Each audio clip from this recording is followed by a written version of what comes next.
नमस्कार. महाराष्ट्र हवामानमध्ये आपलं स्वागत आहे. मी शेखर करमरकर.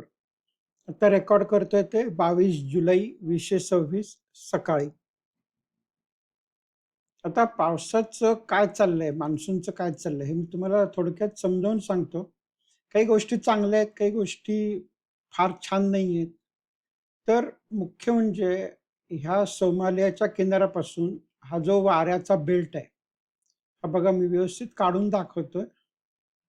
तर हा साधारणतः गोव्यापाशी म्हणजे गोव्यापर्यंत फार फार तर आणि हा इकडे गुजरातपर्यंत असा हा वाऱ्याचा प्रचंड झोत म्हणजे मान्सूनचे वारे इथे येतो आहे. आणि नंतर हा हा जो पट्टा आहे तो साधारणतः मध्य महाराष्ट्रात बऱ्यापैकी तीव्र आहेत हे वारे. आणि नंतर ते वाऱ्यांचं सध्या काय होतंय की हे इथून पुढे जात आहेत, हे हिमालयाला थडकतायत. हिमालयाबरोबरच ते वळतायत आणि ते वळून असे पाकिस्तानमध्ये जातायत.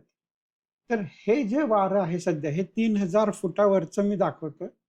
3000 फूट ह्याच्यासाठी आपण घेतलेलं असतं, की तेवढ्या उंचीवरती विशेष रेझिस्टन्स म्हणजे कोणी अडथळा नसतो त्या वाऱ्यांना. परंतु हिमालय हा 3000 फुटांपेक्षा पण वर आहे. त्याच्यामुळे हे वारं हिमालय क्रॉस करून जात नाहीत आणि ते हिमालयाला लागून हे पाकिस्तानमध्ये जातायत. त्याच्यामुळे काय-काय होतंय हे मी तुम्हाला व्यवस्थित समजावून सांगतो. आता आपण वारं बघितलं, तर वाऱ्यामुळे येत्या 5 दिवसामध्ये म्हणजे 22, 23, 24, 25 आणि 26 एवढ्यात किती पाऊस पडणार आहे ते दाखवतो. आणि मी मगाशी जे काढून दाखवलं तुम्हाला, की वारं हे कसं येतंय, ते मी तुम्हाला पुन्हा एकदा काढून दाखवतो, की त्याच्यामुळे पावसावरती कसा परिणाम होतो ते आपल्याला कळेल. तर हे जे वारं आहे त्याचा जो साधारणतः मुख्य झोत किंवा सगळ्यात जास्त प्रभाव जिथं आहे, तो म्हणजे साधारण रत्नागिरीपासून हा गुजरातपर्यंत. त्याच्यामुळे ह्या गुजरातच्या भागामध्ये भरपूर पाऊस पडणार आहे. तिथं पुराची शक्यता आहे. आणि दुसरं म्हणजे सुरतपासून साधारणतः रत्नागिरी, परंतु उत्तरेकडे जास्त. अशा भागामध्ये मोठ्या प्रमाणात पाऊस अपेक्षित आहे. आणि मुंबईमध्ये सुद्धा फ्लडिंग म्हणजे पूर यायची शक्यता बरीच दिसते आहे. आणि तिसरा भाग म्हणजे हा जो पट्टा आहे म्हणजे मध्य प्रदेश आणि महाराष्ट्र बॉर्डर आणि छत्तीसगडपर्यंत साधारण. तर इथे सुद्धा व्यवस्थित पाऊस मोठ्या प्रमाणात आहे आणि तिथे पूर याची पण शक्यता आहे. आणि त्याच्या पुढची सांगायची गोष्ट म्हणजे वारं हे साऊथला म्हणजे गोव्याच्या खाली जवळ-जवळ नाहीये. त्याच्यामुळे मराठवाड्याचा बहुतांशी भाग इथला आणि नंतर खाली कर्नाटक, तामिळनाडू हा सगळा पट्टा हा पूर्ण कोरडा आहे.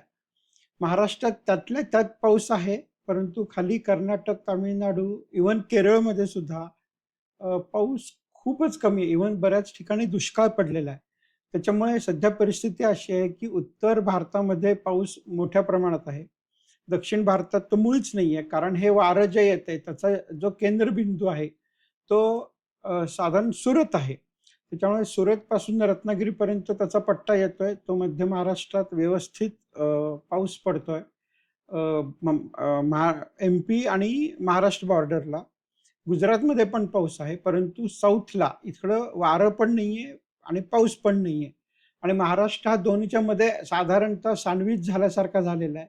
त्याच्यामुळे महाराष्ट्राच्या किनारपट्टी भागात मोठा पाऊस आहे, एस्पेशली मुंबई ते सुरत बेल्टमध्ये. रत्नागिरी नंतर खाली सिंधुदुर्गकडे तो त्याचा प्रभाव कमी होत जातो. नंतर हा जो उत्तर महाराष्ट्राचा बेल्ट आहे, तिथं व्यवस्थित पाऊस मिळणार आहे. परंतु जसजसं आपण दक्षिणेकडे सरकतो, म्हणजे इ इथून जसं आपण म्हणजे हा भाग झाला इथे, इथं झाला, तर त्याच्यानंतर ग्रेडियंट तयार होतो. ग्रेडियंट म्हणजे इथं दुसरा भाग आहे, की जिथं त्या मानाने कमी पाऊस आहे. नंतर हा जो पट्टा आहे, तिथे पाऊस आहे, पण तो बराच कमी आहे. आणि मग खाली पाऊस तर मुळीच येत नाहीये. त्याच्यामुळे सध्या परिस्थिती ही अशी आहे, की हे जे वारं आहे त्याचं डायरेक्शन बदललेली आहे. आता ती डायरेक्शन का बदलली हे मी तुम्हाला समजावून सांगतो. आता मी इथे हा बराच मोठा भाग दाखवतोय. तर हे ऑस्ट्रेलियापाशी इथं हाय प्रेशर बेल्ट तयार झालाय. म्हणजे तिथं थंड आहे, हवा थंड आहे, परंतु हवेचं प्रेशर जास्त आहे. हवेचं प्रेशर जास्त असेल तर तिथे पाऊस पडत नाही आणि त्याच्यापासून जो हा लाल-लाल भाग दिसतोय तो त्याचा परिणामामुळे हे जे लो प्रेशर बेल्ट आहे तो असा वर सरकलाय. म्हणजे इथे म्हणजे दक्षिणेचं जे भारताचं टोक आहे त्याच्यापासून हा वरती सरकलाय बऱ्यापैकी.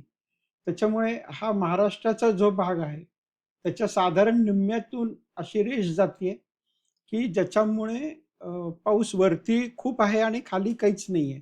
आणि ह्याच्या प्रभावामुळे इथून येणारं वारं हे उत्तरेकडं म्हणजे सुरतकडं असं सरकलेलं आहे.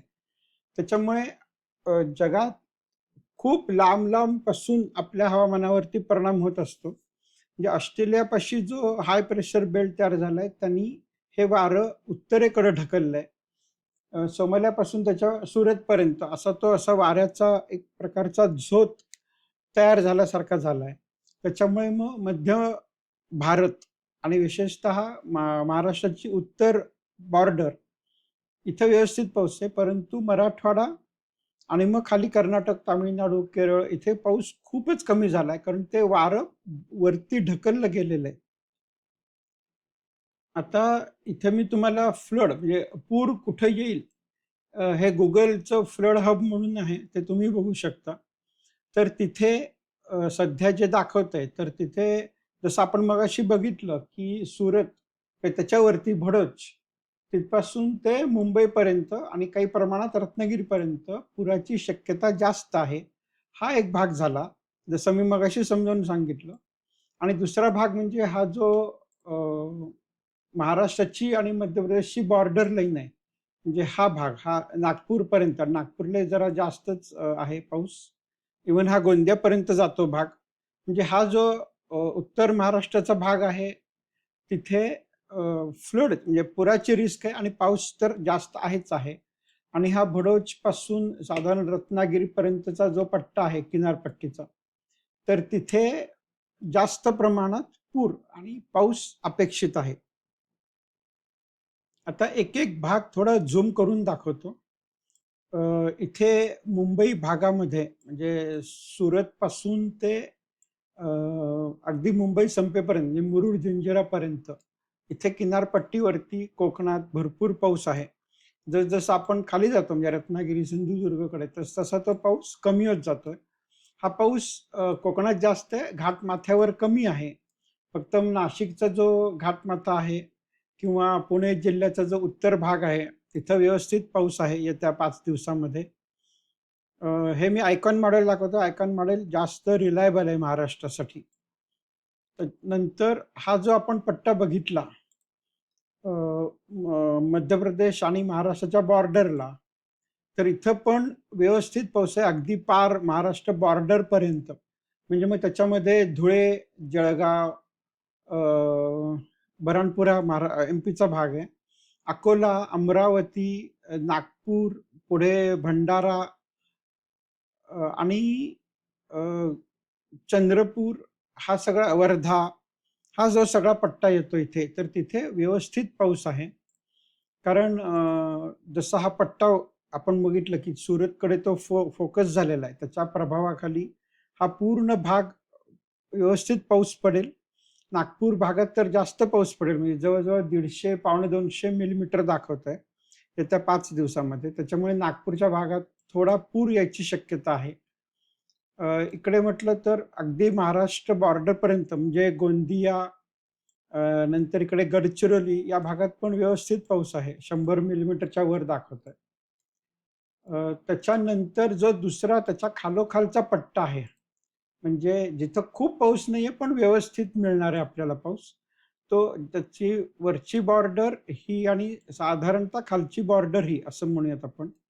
तर त्याच्यामध्ये जे भाग येतात ते मालेगावपासून हा भाग सुरू होतो आणि मग चाळीसगाव, चिखली, खामगाव, अकोल्यात थोडा जास्त आहे. अ, करंजी लाड, यवतमाळ आणि गडचिरोलीपर्यंत हा जो पट्टा आहे तिथं व्यवस्थित पाऊस आहे. म्हणजे साधारणतः 100 मिलीमीटर वगैरे. वरच्या पट्ट्यात मात्र जास्त आहे. 150 वगैरे आहे. म्हणजे दीडपट पाऊस आहे वरच्या भागात. तर चांगली गोष्ट अशी आहे, की नंदुरबार ह्या जिल्ह्यामध्ये व्यवस्थित पाऊस आहे ह्याच्या प्रभावाखाली. जिथं फारसा पोहोचत नाही.